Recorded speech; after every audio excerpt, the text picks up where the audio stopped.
Accordion blocks are a great way to consolidate text-heavy pages like FAQs or store policies.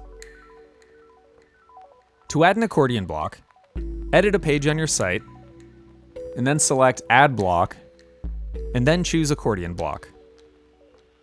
In the Content tab, you can add items which will display as sections on your page. Clicking into each item allows you to modify the title and add a description.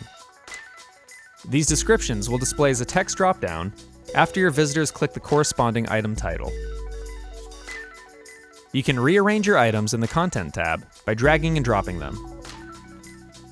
Clicking into the Design tab allows you to modify how your content is displayed.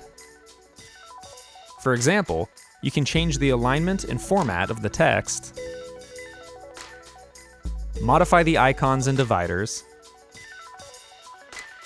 and update the item padding. Please let us know if you have any other questions. We're always here to help.